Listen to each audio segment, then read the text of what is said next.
Video शुरू करने के पहले एक बात, यह वीडियो बनाने में बहुत मेहनत लगती है। अगर आपको यह वीडियो थोड़ा भी पसंद आए तो इस चैनल को सब्सक्राइब जरूर करना। धन्यवाद। राम हनुमान भेंट। कमल, उत्पल तथा मत्स्यों से परिपूर्ण पंपा सरोवर के पास पहुंचने पर वहां के रमणीय दृश्यों को देखकर राम को फिर सीता का स्मरण हो आया और वे पुनः विलाप करने लगे। उन्होंने लक्ष्मण से कहा, हे सौमित्र, इस पंपा सरोवर का जल वैदुर्यमणि के समान स्वच्छ है, श्याम है। इसमें खिले हुए कमल पुष्प और क्रीड़ा करते हुए जल पक्षी कैसे सुशोभित हो रहे हैं। चैत्र माह ने वृक्षों को पल्लवित कर फूलों और फलों से समृद्ध कर दिया है। चारों ओर मनोहर सुगंध बिखर रही है। यदि आज सीता भी अपने साथ होती तो इस दृश्य को देखकर उसका हृदय कितना प्रफुल्लित होता। ऐसा प्रतीत होता है कि वसंत रूपी अग्नि मुझे जलाकर भस्म कर देगी। हाँ सीते, तुम न जाने किस दशा में रो रो कर अपना समय बिता रही होगी। मैं कितना अभागा हूँ कि तुम्हें अपने साथ वन में ले आया, परंतु तुम्हारी रक्षा न कर सका।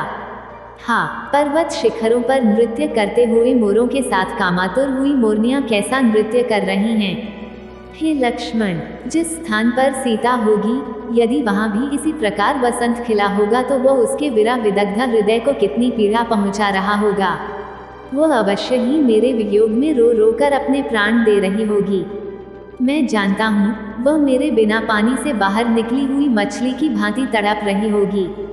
उसकी वही दशा हो रही होगी जो आज मेरी हो रही है, अपितु मुझसे अधिक ही होगी, क्योंकि स्त्रियां पुरुषों से अधिक भावुक और कोमल होती हैं।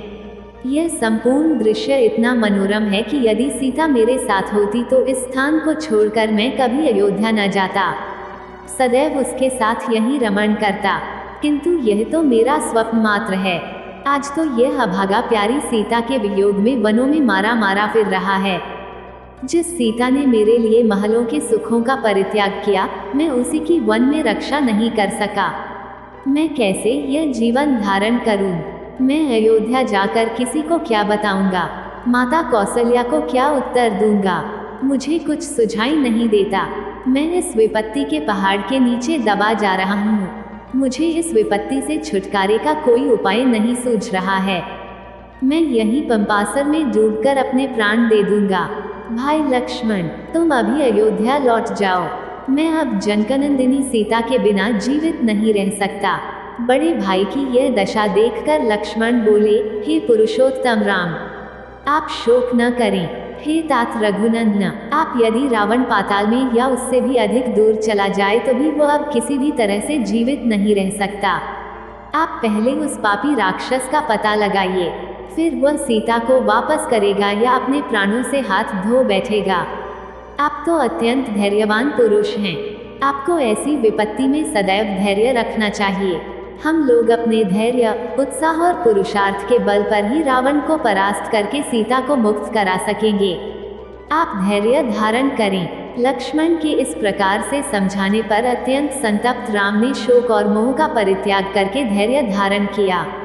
वे पंपा सरोवर को लांघकर आगे बढ़े। चलते चलते जब वे ऋषिमुख पर्वत के निकट पहुंचे तो अपने साथियों के साथ उस पर्वत पर विचरण करने वाले बलवान वानरराज सुग्रीव ने इन दोनों तेजस्वी युवकों को देखा। इन्हें देखकर सुग्रीव के मन में शंका हुई और उन्होंने अपने मंत्रियों से कहा, निश्चय ही वाली ने इन दोनों धनुर्धारी वीरों को छद्मवेश में भेजा है।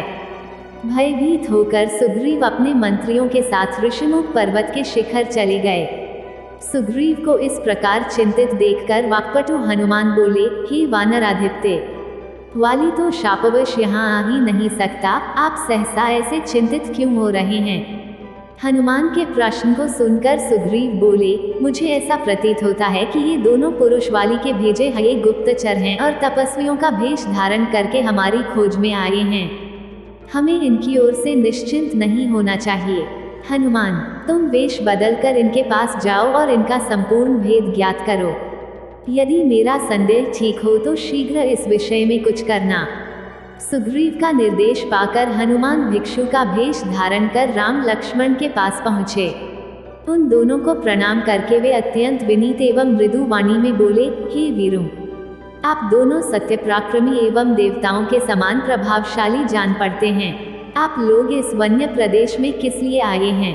आपके अंगों की कांति सुवर्ण के समान प्रकाशित हो रही है। आपकी विशाल भुजाओं और वीर वेश को देखकर ऐसा प्रतीत होता है कि आप इंद्र को भी परास्त करने की क्षमता रखते हैं, परंतु फिर भी आपका मुखमंडल कुम्हलाया हुआ है और आप ठंडी सांसें भर रहे हैं। इसका क्या कारण है?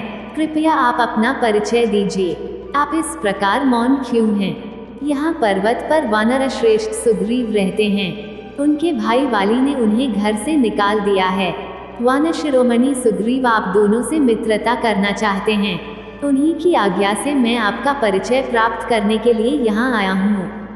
मैं वायु देवता का पुत्र हूँ और मेरा नाम हनुमान है। मैं भी वानर जाति का हूँ। अब आप कृपया अपना परिचय दीजिए। मैं सुग्रीव का मंत्री हूँ और इच्छानुकूल वेश बदलने की क्षमता रखता हूँ। मैंने आपको सब कुछ बता दिया है। आशा है आप भी अपना परिचय देकर मुझे कृतार्थ करेंगे और वन में पधारने का कारण बताएंगे। हनुमान की चतुराई भरी स्पष्ट बातों को सुनकर राम ने लक्ष्मण से कहा, हे सौमित्र, इनकी बातों से मुझे पूर्ण विश्वास हो गया है कि ये महामनस्वी वानरराज सुग्रीव के सचिव हैं और उन्हीं के हित के लिए यहाँ आए हैं। इसलिए तुम निर्भय होकर इन्हें सब कुछ बता दो। राम की आज्ञा पाकर लक्ष्मण हनुमान से बोले, हे वानर श्रेष्ठ, सुग्रीव के गुणों से हम परिचित हो चुके हैं। हम उन्हें ही खोजते हुए यहाँ तक आए हैं। आप सुग्रीव के कथनानुसार जब मैत्री की बात चला रहे हैं वो हमें स्वीकार है। हम अयोध्यापति महाराज दशरथ के पुत्र हैं। ये श्री रामचंद्र जी उनके ज्येष्ठ पुत्र और मैं इनका छोटा भाई लक्ष्मण हूँ। 14 वर्ष का वनवास पाकर ये वन में रहने के लिए अपनी धर्मपत्नी सीता और मेरे साथ आए थे। रावण ने सीता जी का हरण कर लिया है। इसी विचार से कि संभवतः वे हमारी सहायता कर सकें, हम लोग महाराज सुग्रीव के पास आए हैं। हे वानर राज, जिस चक्रवर्ती सम्राट दशरथ के चरणों में संपूर्ण भूमंडल के राजा महाराजा सिर झुकाते थे और उनके शरणागत होते थे, उन्हीं महाराज के ज्येष्ठ पुत्र आज समय के फेर से सुग्रीव की शरण में आए हैं, ताकि महाराज सुग्रीव अपने दलबल सहित इनकी सहायता करें। इतना कहते हुए लक्ष्मण का कंठ अवरुद्ध हो गया। लक्ष्मण के वचन सुनकर हनुमान बोले, हे लक्ष्मण, आप लोगों के आगमन से आज हमारा देश पवित्र हुआ। हम लोग आपके दर्शनों से कृतार्थ हुए। जिस प्रकार आप लोग विपत्ति में हैं, उसी प्रकार सुग्रीव पर भी विपत्ति की घटाएं छाई हुई हैं। वाली ने उनकी पत्नी का हरण कर लिया है तथा उन्हें राज्य से निकाल दिया है। इसलिए वे इस पर्वत पर निर्जन स्थान में निवास करते हैं। फिर भी मैं आपको विश्वास दिलाता हूँ कि वे सब प्रकार से आपकी सहायता करेंगे।